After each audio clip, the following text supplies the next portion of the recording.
Hi hello నమస్తే welcome to our channel Telugu Rajyam. నేను మీరా.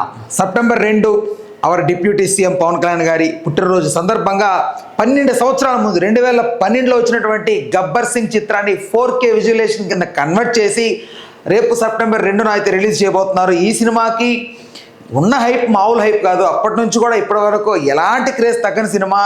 మనకు టీవీలో ఎప్పుడు వచ్చినా కూడా గబ్బర్ సింగ్ సినిమా ఒక ప్రత్యేకంగానే మనం అయితే చూస్తూ ఉంటాం. పవన్ కళ్యాణ్ గారి యాటిట్యూడ్ కావనివ్వండి, ఆ క్యారెక్టరైజేషన్ అవనివ్వండి, శృతి హాసన్ గారి పర్ఫార్మెన్స్, ఆ కామెడీ, ఎస్పెషల్లీ ఆ మూవీలో ఉన్నటువంటి ఏదైతే అంత్యాక్షరి ఆ థీమ్, ఆ కాన్సెప్ట్ ఏదైతే ఉంటుందో అది మనల్ని అలరించినంత విధంగా, అంత నవ్వించినంత ఏ మూవీలో నేను చూడలేదు. I think Jambalakadi Pamba cinema ఆ టైంలో ఒక చిన్నపిల్లలు ఉంటుంది కదా, దాని తర్వాత నేను చూసింది ఇదే.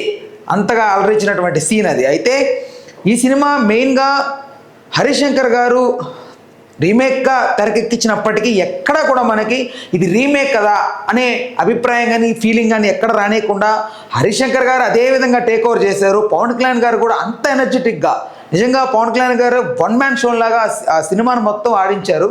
అండ్ మెయిన్గా పవన్ కళ్యాణ్ గారికి చాలా ఫ్లాప్స్ తర్వాత, చాలా ఇయర్స్ గ్యాప్ తర్వాత వచ్చిన ఒక ఫుల్ మీల్స్ అని చెప్పుకోవచ్చు దీన్ని. దీని తర్వాత అత్తారింటి దారేది మళ్ళీ బ్లాక్ బాస్టర్. అయితే దాని గురించి పక్కన పెడదాం. ప్రస్తుతానికి దీని గురించి మాట్లాడాలంటే నిజంగా గబ్బర్ సింగ్ చేసినటువంటి ఆ సంచలనమైనటువంటి కలెక్షన్స్ కానీ, నిజంగా పవన్ కళ్యాణ్ గారి ఫ్యాన్స్ అప్పటి వరకు హంగ్రీతో ఉన్నారు. నిజంగా ఒక సినిమా, మంచి సినిమా పవన్ కళ్యాణ్ గారి నుంచి కావాలి, నిజంగా ఒకటి చూడాలనుకున్న వాళ్ళకి ఇలాంటిది ఒక సినిమా అయితే వచ్చి ఫ్యాన్స్ అందరినీ కూడా చాలా ఆనందానికి గురి చేసింది.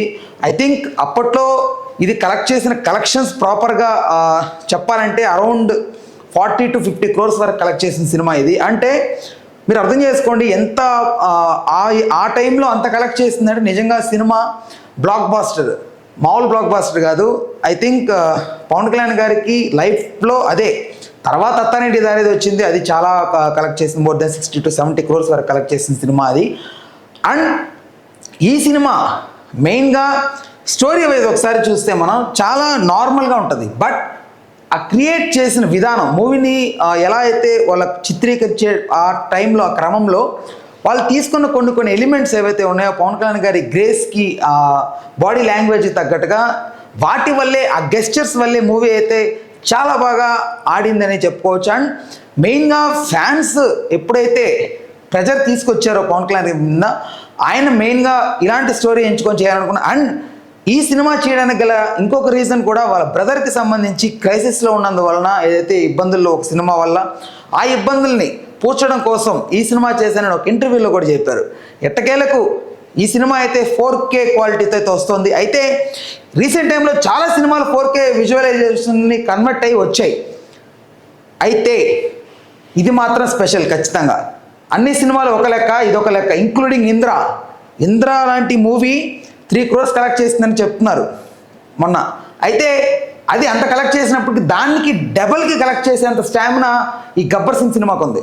దీనికి సీక్వెల్గా వచ్చిన సర్దార్ గబ్బర్ సింగ్ మనందరూ అంత మెప్పించకపోయినా, బట్ ఆ క్యారెక్టర్, ఆ పోలీస్ గెటప్ ఉంటే మాత్రం పవన్ కళ్యాణ్ గారికి ఖచ్చితంగా కలెక్షన్ల వర్షం అయితే కురుస్తుంది. అయితే అలా ఆ గబ్బర్ సింగ్ చిత్రానికి సంబంధించి ఫ్యాన్స్లో క్రియేట్ అయిన ఆ బజ్ ఏదైతే ఉందో అది ఇప్పటివరకు తగ్గలేదు. అదేవిధంగా ఈ రేపు రిలీజ్ అయిపోతుంది సెప్టెంబర్ 2న ఈ సినిమా రిలీజ్ అయిన తర్వాత ఈసారి మరికొన్ని ఇంకొత్త పవన్ కళ్యాణ్ గారిని మళ్ళీ చూసే అవకాశం ఉంది. బికాజ్ క్వాలిటీ వైజ్ మంచి క్వాలిటీతో అయితే రాబోతుంది కాబట్టి. అండ్ చాలా రోజులైంది పవన్ కళ్యాణ్ గారి ఫ్యాన్స్ పవన్ కళ్యాణ్ గారిని మనసారా చూసుకొని. అయితే పవన్ కళ్యాణ్ గారు పొలిటికల్గా బిజీ అయిపోవడం వల్ల సినిమాలు తగ్గించేశారు. ఇప్పుడు ఈ సినిమా రావడం వల్ల ఎంతో కొంత మేరకు ఫ్యాన్స్లో కొంచెం హ్యాపీనెస్ నిండే అవకాశం ఉంది. నిజంగా ఇప్పటివరకు రిలీజ్ అయిన ఈ రిలీజ్ సినిమాలు ఏవైతే ఉన్నాయో వీటన్నిటి కలెక్షన్ని తుడిచి ఖచ్చితంగా అయితే ఇది ముందుంటుందని అయితే క్లియర్ కట్గా మనం చెప్పొచ్చు. అండ్ ఇంద్ర లాంటి చిత్రం అన్నయ్య వచ్చినప్పటికీ ఆ సినిమా ఉన్న కలెక్షన్స్ని కూడా ఖచ్చితంగా ఈ సినిమా అయితే ఖచ్చితంగా బీట్ చేస్తుందని అయితే అర్థమైపోతుంది. మీకు సినిమాకి వెళ్ళండి ఖచ్చితంగా. మీకు ఎలా అనిపించింది మళ్ళీ ఇంకొకసారి చూడడం ఖచ్చితంగా మీరు చూసాకైతే వీడియో కింద కామెంట్ సెక్షన్లో తెలియజేయండి మీ అభిప్రాయాన్ని. మరిన్ని వీడియోస్ కోసం, మరిన్ని అప్డేట్స్ కోసం వెంటనే మన ఛానల్ అయితే సబ్స్క్రైబ్ చేసుకోండి. పవన్ కళ్యాణ్ గారికి, అవర్ డిప్యూటీ సీఎం గారికి happy birthday in advance. Right, stay tuned to our channel Telugu Rajyam. నేను Meera. Please do subscribe to Telugu Rajyam channel. Please do subscribe to Telugu Rajyam channel. Please do subscribe to Telugu Rajyam channel. Hi అండి, నేను మీ ఆర్పీని, నెల్లూరు పెద్దారెడ్డి చేపల పులుసు ఓనర్ని. మీరు తెలుగు రాజ్యం అనే ఈ యూట్యూబ్ ఛానల్ సబ్స్క్రైబ్ చేసుకుని మంచి మంచి వీడియోలతో వస్తారు. Thank you so much. Hi people, I'm Sonakshi Verma and you please watch Telugu Rajyam and please subscribe to the channel.